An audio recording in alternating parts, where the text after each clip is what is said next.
going to burst through her car window and kill her right there. So she opened the door, stepped out, and started shooting. She fired 6 shots. 4 of them hit Hunter, and he dropped face down on the pavement, dead. 2 workers who were there that day saw the whole thing, and their story was very different from Tracy's. They said Hunter looked scared, told them to call the police, and then ran for his life. He never walked toward Tracy's car. He was trying to get away. The crime scene backed this up. Hunter was shot 12 feet away from Tracy's car, running in the opposite direction. But Tracy told 91 she shot him because he was coming at her. Except she never mentioned that in the actual call, she just kept saying, I shot him, I couldn't take it anymore. Investigators found it strange. If she was so scared, why didn't she say he attacked her? Why did she shoot him in the back? And why did the scene look staged?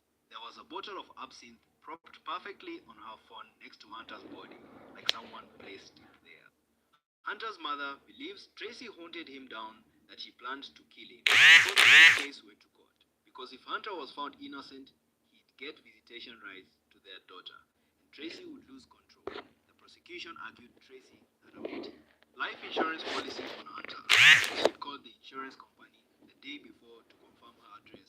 But Tracy's defense said it was self-defense, that she was a domestic violence victim living in fear.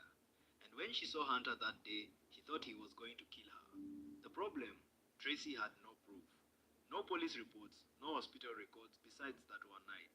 No witnesses to the abuse, just photos she took days after the alleged rape, and investigators found those photos suspicious.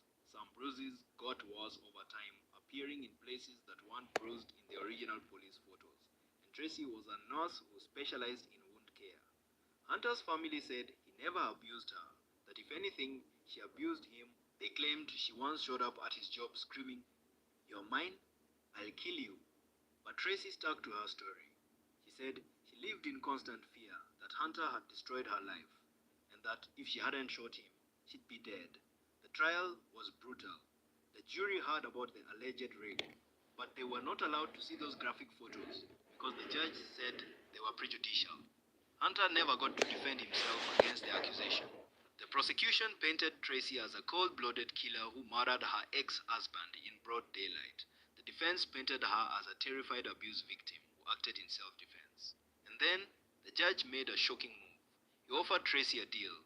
If she pled guilty to manslaughter instead of murder, she could avoid trial. But Tracy refused. She said, "I didn't do anything wrong. I'm not a murderer." So she gambled and she lost. The jury convicted her of murder in just 90 minutes. And Tracy was stunned. She thought they'd understand her fear, that they'd see she had no choice. But they didn't.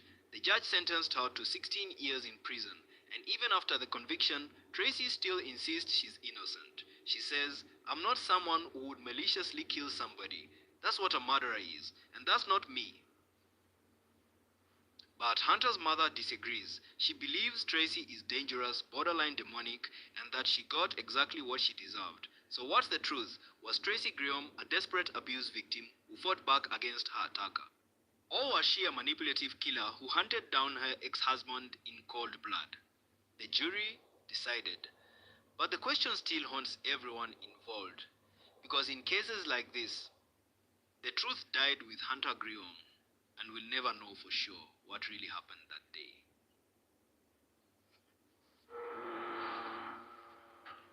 The Tracy Graham case, a marriage turned deadly. Hook, paragraph. What if the person you feared most was the one you once promised to love forever? Sorry, Tracy Graham seemed like the girl next door. A nurse, a mother, someone who cared about people. She met Hunter Graham in 2003, when she was just 21, going through a divorce with a young son. Hunter was younger than her. Only 19, but he loved her kid like his own, and that made all the difference to Tracy. They got married in 2004 in a quiet ceremony in Gatlinburg, just the two of them by a creek. It was simple, casual, happy for a while. Things were good. They started a construction company together, had a daughter named Anna Grace. After 5 miscarriages, it seemed like they were building a life. But behind closed doors, everything was falling apart.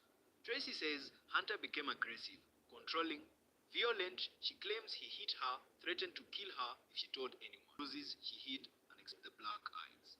The strange injuries, but Tracy would brush it off and until November 2010, that night. Tracy says Hunter showed up to watch the kids, and when she told him she'd spent the night with a new boyfriend, he snapped. She claims he tied her up, raped her, threw her against the bathtub, and left her unconscious for hours.